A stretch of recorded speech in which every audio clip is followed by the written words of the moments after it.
Hello बच्चों, आज अपन पढ़ेंगे पॉलिटिकल साइंस क्लास 12th का।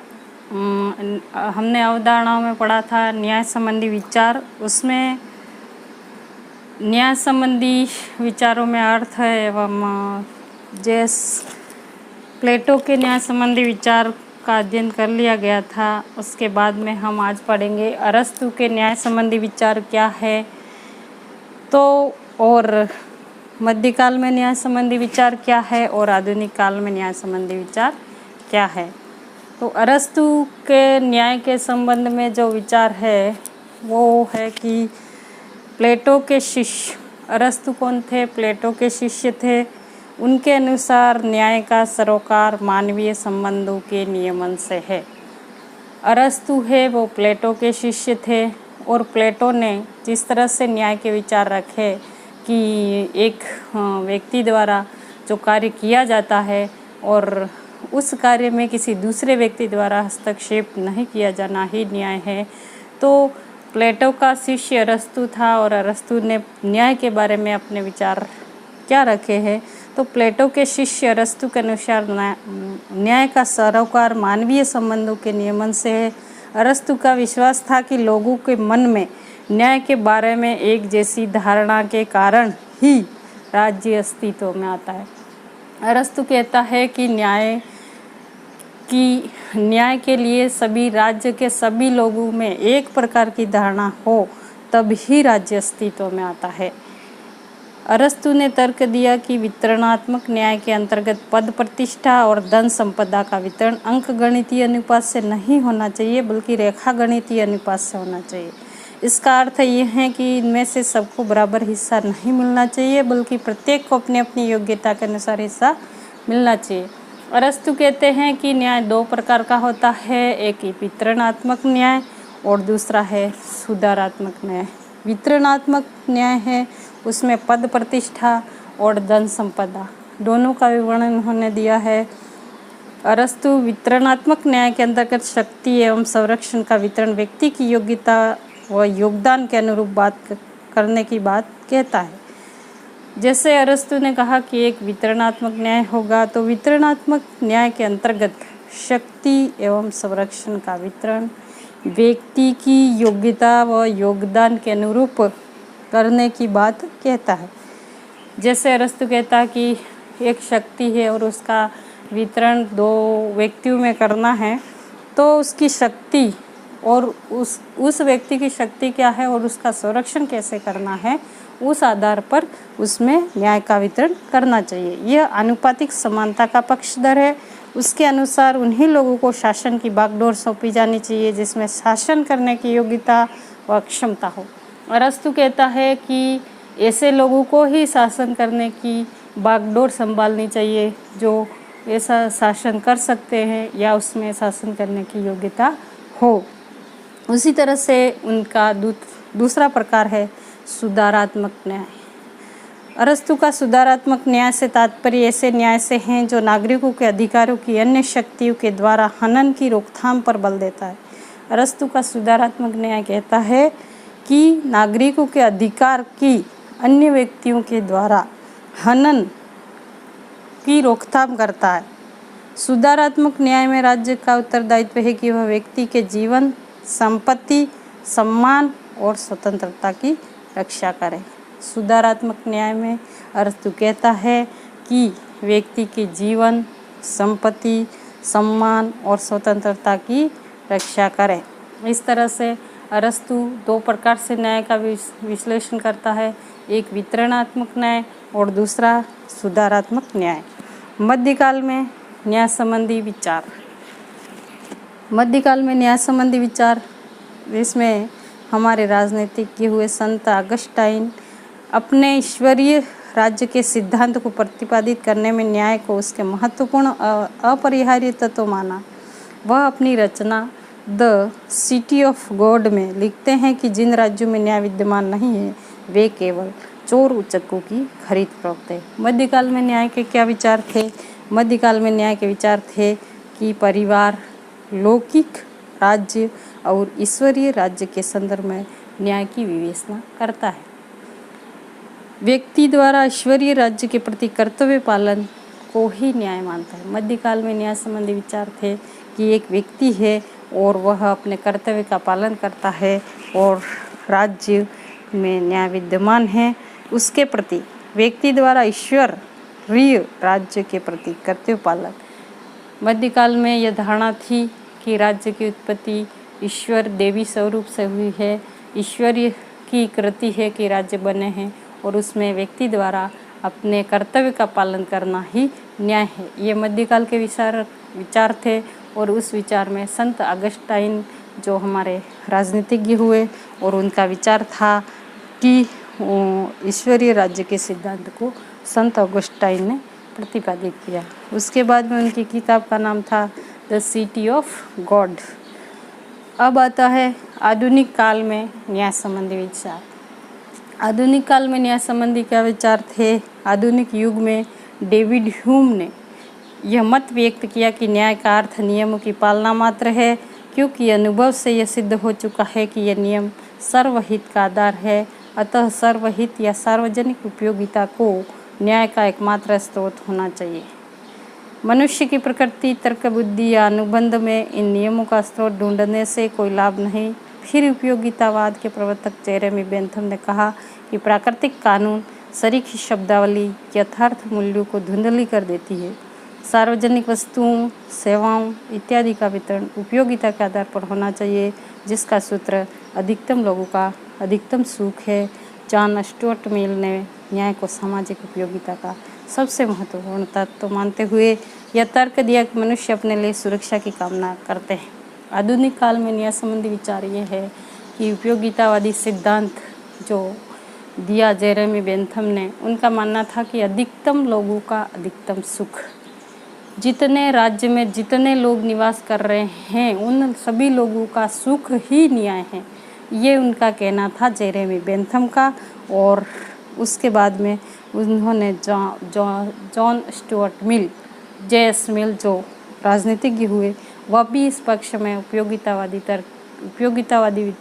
विचारकों ने जो तर्क दिए उन्हीं तर्कों की वह भी मानता है और कहता है कि एक राज्य में जितने लोग सुखी होंगे उतने ही अधिकतम लोगों का अधिकतम सुख, उतने ही लोग सुखी हो, वही न्याय है। ये मध्यकाल आधुनिक काल के विचारकों की धारणा है। उसके बाद में आधुनिक विचारक एक जॉन रॉल्स हुआ, उसके न्याय संबंधी क्या विचार थे? जॉन रॉल्स ने अपनी पुस्तक a theory of justice, John Rawls जो राजनीतिज्ञ थे, उन्होंने अपनी पुस्तक John Rawls a theory of justice में आधुनिक परिप्रेक्ष्य में सामाजिक न्याय का विश्लेषण किया। रॉल्स न्याय के उस परंपरागत विचार से असंतुष्ट हैं जो एक सामाजिक संस्था को न्यायप्रद बनाने को बल देते हैं। वे इस बात से भी असहमत हैं जिससे परंपरागत न्याय के प्रतिपादक राजनीतिक एवं सामाजिक नीतियों को सही ठहराते हैं। उन्होंने उपयोगितावादियों के अधिकतम व्यक्ति के अधिकतम सुख पर आधारित न्याय की धारणा को त्रुटिपूर्ण बताते हुए कहा कि यह सिद्धांत बहुमत की अल्पमत पर तानाशाही स्थापित करता है। रॉल्स संवैधानिक लोकतंत्र में न्याय के दो मौलिक नैतिक सिद्धांत की स्थापना करते हैं। रॉल्स के क्या कहते हैं? अधिकतम स्वतंत्रता स्वयं स्वतंत्रता की सुरक्षा के लिए आवश्यक है। इस सिद्धांत के अंतर्गत प्रत्येक व्यक्ति को व्यापक स्वतंत्रता प्राप्त होती है जो उस जैसे अन्य व्यक्ति को भी उपलब्ध होती है।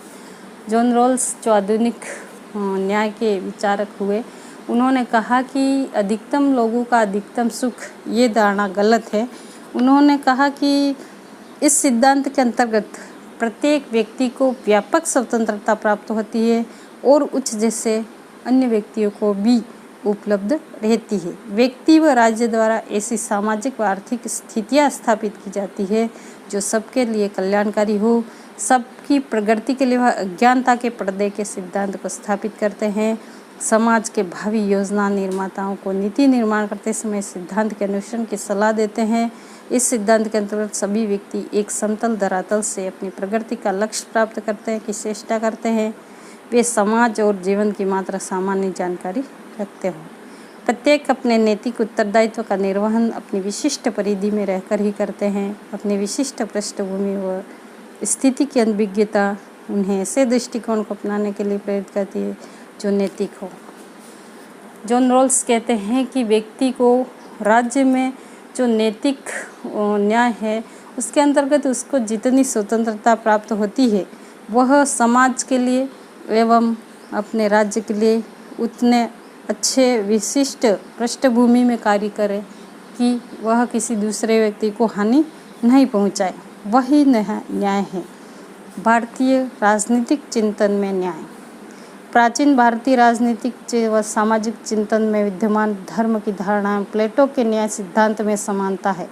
धर्म की प्राचीन भारतीय अवधारणा व्यक्ति को समाज में उसके नियत स्थान एवं निर्दिष्ट कर्तव्य का अभिज्ञान कराती है। प्राचीन काल में यह धारणा थी कि राज्य की उत्पत्ति देवी से हुई है, धर्म सर्वोपरि है, धर्म को लोग धर्म में आस्था रखते थे और धर्म को एक अच्छा न्याय मानते थे। जो व्यक्ति अपने धर्म की पालन करता है और अन्य किसी दूसरे व्यक्ति को हानि नहीं पहुंचाता है वही व्यक्ति उसी को वह न्याय की धारणा मानते थे। अब है न्याय के विविध रूप। न्याय के विविध रूप। परंपरागत रूप से न्याय की दो धारणा प्रचलित है, नैतिक न्याय और कानूनी न्याय। लेकिन वर्तमान में इसकी बहुत सारी और भी धारणाएं प्रचलित है, जैसे नैतिक न्याय है, कानूनी न्याय है, राजनीतिक न्याय है, सामाजिक न्याय है, आर्थिक न्याय है। इस प्रकार से न्याय के 5 विविध रूप इन्होंने बताए हैं। तो नैतिक न्याय क्या है? न्याय की मूल धारणा नैतिकता पर आधारित है, जिसमें कुछ सर्वव्यापक, अपरिवर्तनीय तथा अंतिम प्राकृतिक नियम हैं जो व्यक्तियों के आपसी संबंधों को निरूपित करते हैं। नैतिक न्याय कहता है कि न्याय की मूल धारणा नैतिकता पर आधारित है, जिसमें कुछ सर्वव्यापक, अपरिवर्तनीय तथा अंतिम प्राकृतिक नियम हैं जो व्यक्तियों के आपसी संबंधों को निरूपित करते हैं। इन प्राकृतिक नियमों और प्राकृतिक अधिकारों पर आधारित जीवन व्यतीत करना ही नैतिक न्याय है। नैतिकता के आधार पर उनका मानना है कि व्यक्ति को जो प्रकृति द्वारा जो नैतिक उत्तरदायित्व प्राप्त होते हैं उसी के आधार पर वह कार्य करे और अब एक दूसरे के संबंधों को उसी अनुरूप उसका पालन करे, वही नैतिक न्याय है। कानूनी न्याय। राजनीतिक व्यवस्था में कानूनी व्यवस्था को न्याय व्यवस्था भी कहा जाता है। इससे वे सभी नियम और कानून शामिल हैं जिनका नागरिक स्वाभाविक रूप से अनुसरण करते हैं। कानूनी न्याय की धारणा 2 बातों पर बल देती है, सरकार द्वारा निर्मित कानून और सरकार द्वारा ऐसे कानूनों को न्यायपूर्ण ढंग से लागू करने चाहिए। कानूनों को उल्लंघन की स्थिति में निष्पक्ष दंड का प्रावधान। कानूनी न्याय सरकार द्वारा जो नियम कानून बनाए जाते हैं उनका पालन करना और उन नियमों का पालन नहीं करने पर उन व्यक्तियों को दंडित करना ही न्याय है। अब है राजनीतिक न्याय। राजनीतिक न्याय के अंतर्गत समानता व समता पर आधारित होना चाहिए। एक राज्य व्यवस्था में सभी व्यक्तियों को समान अधिकार और अवसर प्राप्त होने चाहिए। राजनीतिक न्याय में समानता, सभी राज्य में निवास करने वाले सभी नागरिकों को समानता का अधिकार होना चाहिए, जैसे वयस्क मताधिकार, उम्मीदवार करने का अधिकार, विचार अभिव्यक्ति का अधिकार, ये राजनीतिक न्याय के अंतर्गत आते हैं। अब ये सामाजिक न्याय। सामाजिक न्याय समाज में ऐसी व्यवस्था पर बल देता है जिसमें सामाजिक स्थिति के आधार पर व्यक्तियों में भेदभाव न हो, प्रत्येक व्यक्ति को अपने व्यक्तित्व के विकास के पूर्ण अवसर प्राप्त हो। समाज में व्यक्तियों में किसी तरह की ऊंच नीच भाव या भेदभाव नहीं होना चाहिए। सभी को अपने सर्वांगीण विकास के लिए समान अवसर प्राप्त हो, वही सामाजिक न्याय है। अब है आर्थिक न्याय। आर्थिक न्याय के अंतर्गत आर्थिक न्याय का उद्देश्य है कि समाज में आर्थिक समानता स्थापित करना। एक वर्ग पूंजीपति है और दूसरा वर्ग गरीब है, तो इन दोनों वर्गों के बीच में समानता स्थापित करना, राज्य द्वारा उसके संबंध में कुछ कानून और नियम बनाना, इस तरह से ये आर्थिक न्याय के अंतर्गत आता है। तो हमने जिससे बात की कि यहाँ की न्याय में अरस्तु की न्याय की अवधारणा पहले प्लेटो भी न्याय के दो रूप मानता है, एक व्यक्तिगत न्याय और सामाजिक, एक दूसरा सामाजिक न्याय। उसी प्रकार से अरस्तु न्याय के दो रूप मानता है, वितरणात्मक न्याय और सुधारात्मक न्याय। मध्यकाल में संत ऑगस्टाइन ने ईश्वरीय राज्य में न्याय को अपरिहार्य तत्व माना। थॉमस एक्विनास न्याय को न्याय का मौलिक तत्व मानते हैं। समानता को थॉमस एक्विनास समानता को न्याय का मौलिक तत्व मानते हैं। जॉन रॉल्स ने अपने न्याय संबंधी विचार अपनी पुस्तक, जॉन रॉल्स की पुस्तक का नाम याद रखना है, जॉन रॉल्स ने अपनी पुस्तक थ्योरी ऑफ जस्टिस में व्यक्त की हैं। जॉन रॉल्स ने अज्ञानता के पर्दे के सिद्धांत का प्रतिपादन किया। न्याय की धारणा में उन्होंने 5 प्रकार के न्याय बताए। जॉन रॉल्स ने नैतिक न्याय, कानूनी न्याय, राजनीतिक न्याय, सामाजिक न्याय और आर्थिक न्याय। डेविड ह्यूम ने नियमों की अनुपालना को ही न्याय माना। जेरेमी बेंथम ने अधिकतम लोगों को अधिकतम सुख को न्याय का मूल मंत्र माना। और जॉन स्टुअर्ट मिल ने सामाजिक उपयोगिता को सबसे महत्वपूर्ण तत्व माना। इस तरह से न्याय का अरस्तु का जो वर्गीकरण 2 तरह से हुआ, वितरणात्मक न्याय एवं सामाजिक न्याय, सुधारात्मक न्याय, वितरणात्मक न्याय और सुधारात्मक न्याय। मध्यकाल में विचारक हुए जो हमारे संत अगस्टाइन, उन्होंने ईश्वरीय राज्य में न्याय को अपरिहार्य तत्व माना। जो राज्य उनका कहना था, मध्यकाल में विचारक हुए जो संत अगस्टाइन, उनका कहना था कि राज्य है वो ईश्वर की देन है और उसमें न्याय की आवश्यकता ही नहीं है। इसलिए उन्होंने कहा कि ईश्वरीय राज्य में न्याय को अपरिहार्य तत्व इन्होंने माना। उसके बाद में जॉन रॉल्स ने, उनकी पुस्तक का नाम है थ्योरी ऑफ जस्टिस, उसमें न्याय को व्यक्त किया। उन्होंने अज्ञानता के पर्दे के अंतर्गत न्याय को प्रतिपादित किया। उन्होंने न्याय के 5 रूप माने, नैतिक न्याय, कानूनी न्याय, राजनीतिक न्याय, सामाजिक न्याय और आर्थिक न्याय। उस तरह से आधुनिक काल में डेविड ह्यूम ने नियमों की अनुपालना को ही न्याय माना। प्रश्न इस तरह से आ सकता है कि नियमों की अनुपालना को न्याय किसने माना? डेविड ह्यूम ने। जेरेमी बेंथम ने अधिकतम लोगों का अधिकतम सुख वही न्याय माना। जॉन स्टुअर्ट मिल ने सामाजिक उपयोगिता सिद्धांत को ही न्याय माना। थैंक यू, धन्यवाद।